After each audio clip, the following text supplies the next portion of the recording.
Hi everyone and welcome to this week's Monday Memo. And on today's episode, I'd like to answer the question, should we fear digital disruption in finance and accounting?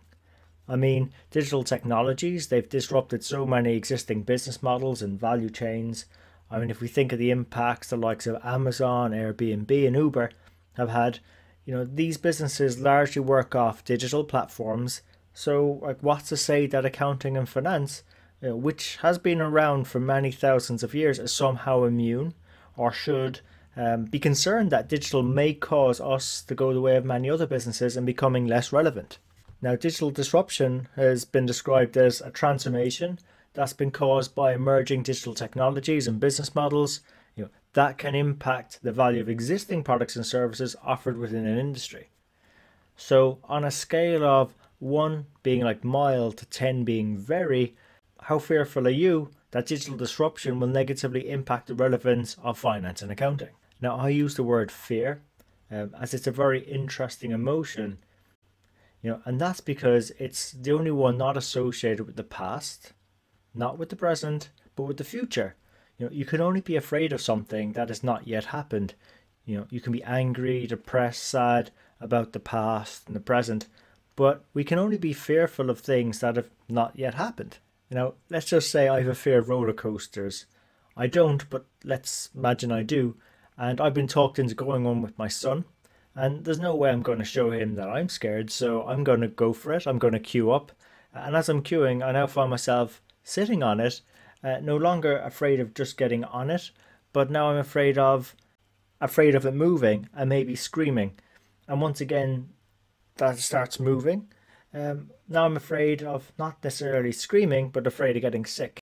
And as he gets to the top, now I'm frightened of not getting sick, but perhaps it breaking down. Oh, by the way, I was on one once where it broke down, and I'm still not frightened of roller coasters. But nevertheless, we've all these negative images, and the reason fear exists is because we can't predict what's going to happen next. Okay, so what did you score? Let's say some of us might have scored ourselves greater than a 5, so on balance we're fearing digital disruption. This simply means that we've some images in our minds about the future that might negatively impact our work in the present without us actually knowing that it's doing that. It might even mean that we're slow to embrace the latest digital technologies like robotic process automation or data visualization. These are things that actually might help it be easier for us to do our jobs currently. And also we may be slow to then enhance some of our softer skill sets, the less technical ones that allow us to work more effectively with others and use those digital technologies to serve the businesses and organizations and actually even be more relevant.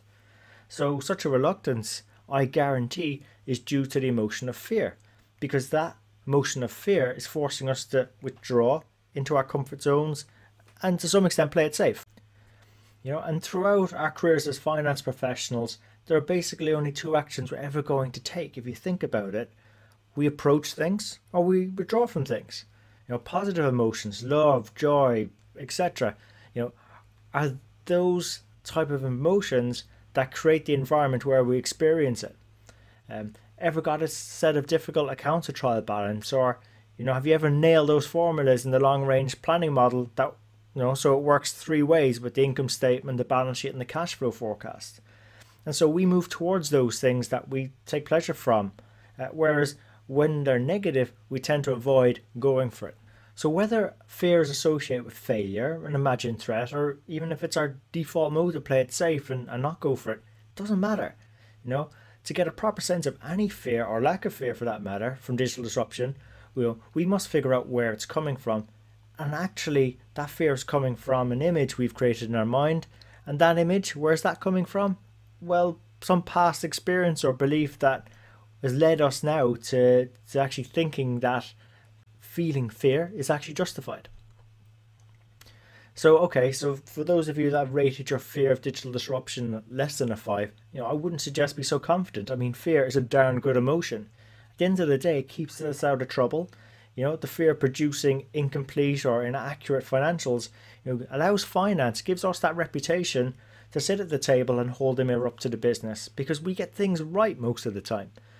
But at the same time, if it's not a justified fear, if it's not serving a useful purpose, then that's when we have to examine our beliefs and find out where the limiting image is coming from. Otherwise, we may not be doing the right things and slowly becoming irrelevant. And ultimately, that's why we invite guest mentors onto the Strength in Numbers podcast, so they share their own journeys, their hard-won lessons and experiences, and we just deconstruct with them what really works in practice so we get better images ourselves to work with. And like similarly with digital disruption and any fears we might be having, we need to have some idea of the right images to cut through a lot of the noise, the fears we might have, as well as some of those claims and promises that we see being made about digital, so we can look at the consequences in an objective way and find out how to plot the best way forward, not only for our own futures in finance and accounting, but to help our businesses and organizations too. And look, I'll continue this journey with you on the next Monday Memo. I have some thoughts about this. So if you did enjoy this episode, please share it with your colleagues, your friends. We're on all the major platforms, iTunes, Stitcher, SoundCloud and YouTube. And look, understanding our fears and digital disruption is a bit of a journey. So until next time, take care of yourselves and let's keep on building our strength in the numbers.